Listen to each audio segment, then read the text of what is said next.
ABC General Hospital spoilers reveal that in a city where survival often demands silence and truth arrives too late to save anyone, the atmosphere inside General Hospital begins to shift in a way that feels less like a turning point and more like the slow tightening of a noose. The tension does not erupt all at once. Instead, it gathers in quiet rooms, in withheld glances, in the fragile spaces between what is known and what is suspected.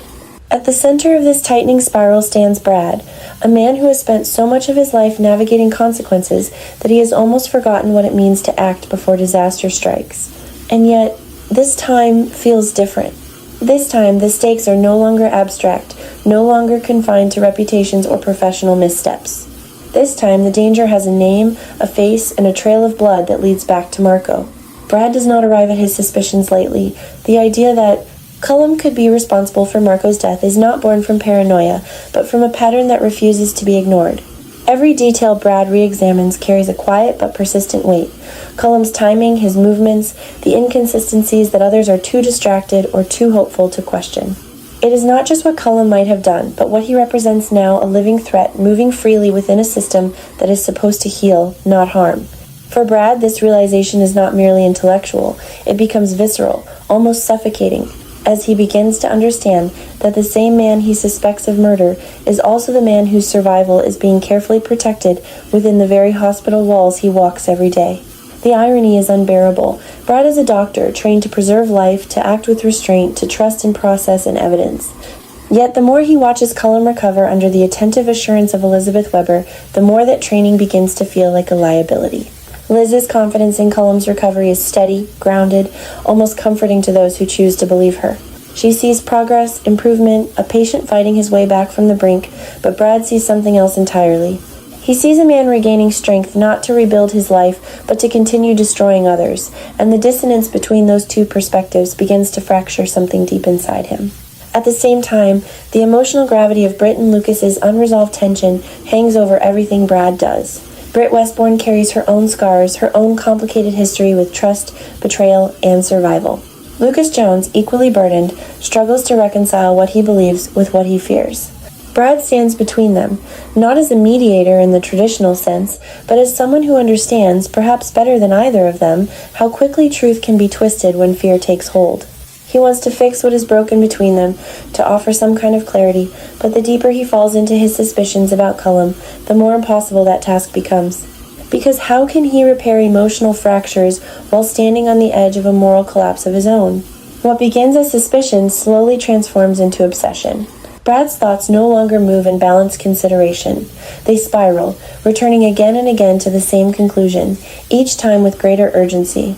If Cullum is responsible for Marco's death, then allowing him to recover is not an act of mercy, it is an act of negligence. And if the system refuses to acknowledge that danger, then the responsibility shifts.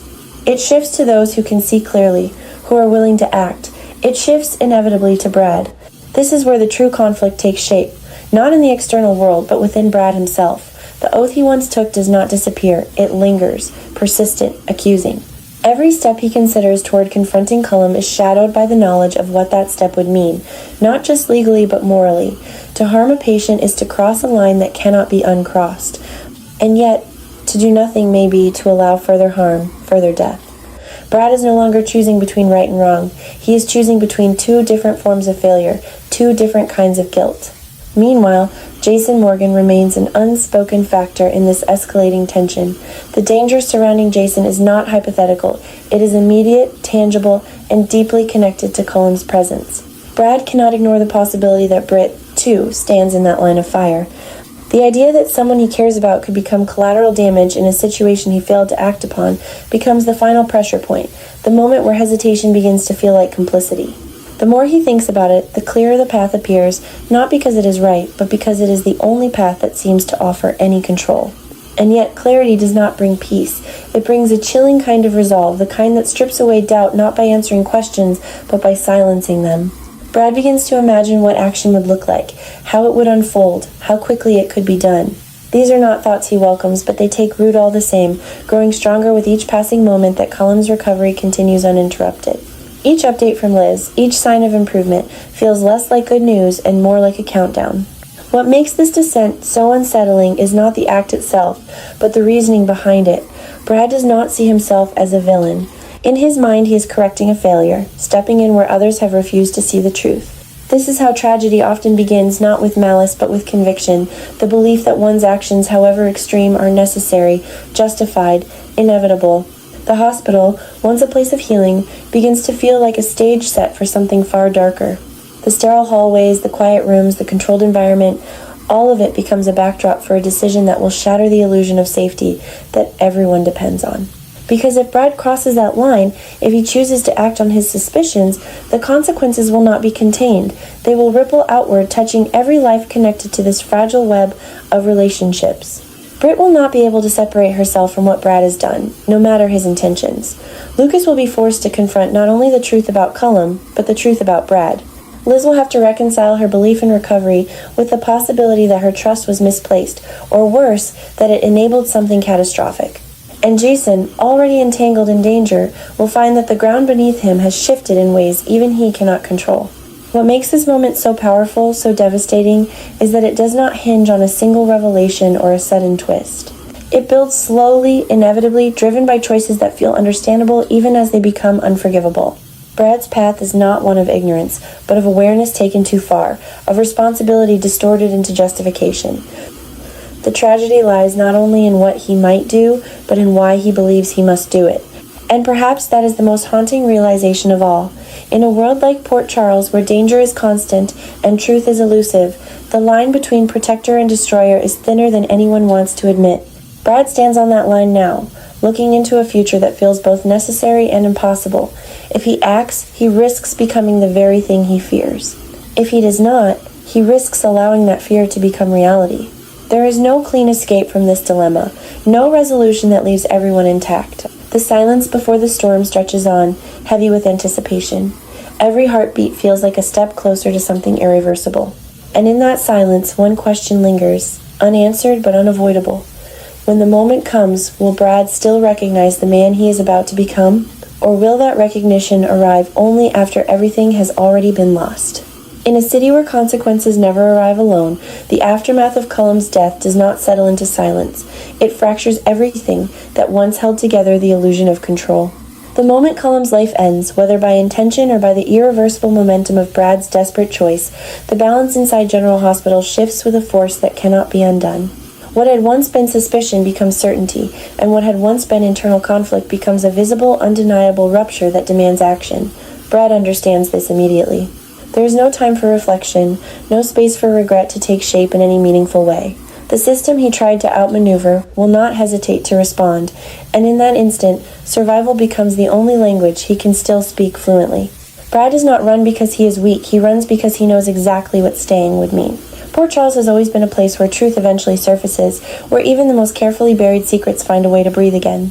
And this time, the truth is not something he can reshape or deflect. It is too stark, too final. Cullum is dead, and the chain of cause and effect leads back to him in a way that cannot be softened by explanation. The weight of that reality presses down on him with a clarity that leaves no room for hesitation. Leaving Port Charles is not an escape from guilt. It is an acknowledgement that he has crossed into a version of himself that cannot coexist with the life he once tried to rebuild. But Brad does not disappear into chaos. He moves with a precision that suggests preparation, or perhaps instinct sharpened by years of surviving the fallout of his own decisions. And in the shadows of that escape stands Selena Wu, a figure who understands better than most that power is not about avoiding danger, but about controlling how it unfolds.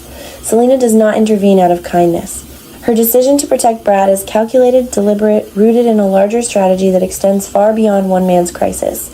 She sees value where others see liability. Brad, broken as he may be, carries knowledge, connections, and a willingness to act that can be redirected, reshaped, and ultimately used.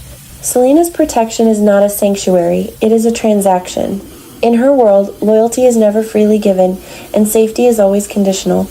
Brad understands this, perhaps more than he would like to admit.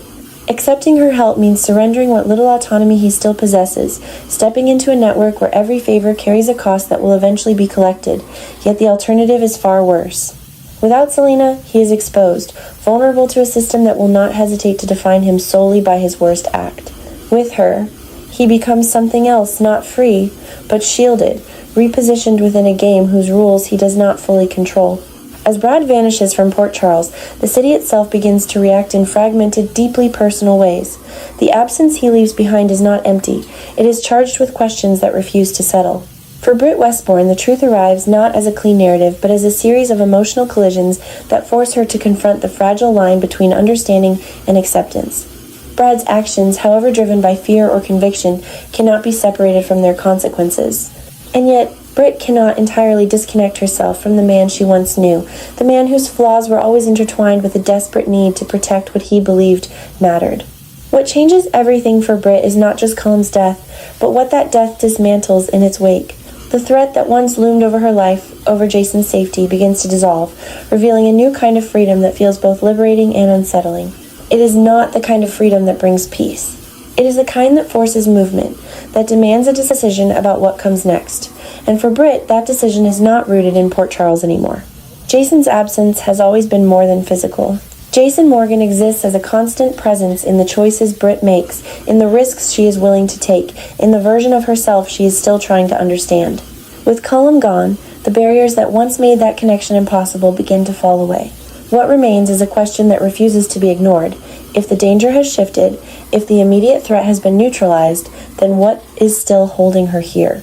The answer, slowly and painfully, becomes clear. Nothing. Britt's decision to leave Port Charles is not impulsive. It is built on layers of realization that have been forming long before Cullum's death. The city has given her everything and taken just as much in return. It has shaped her, tested her, forced her into roles she never asked for but learned to survive within. But survival is no longer enough, not when there is a possibility, however uncertain, that something more exists beyond the boundaries she has always known.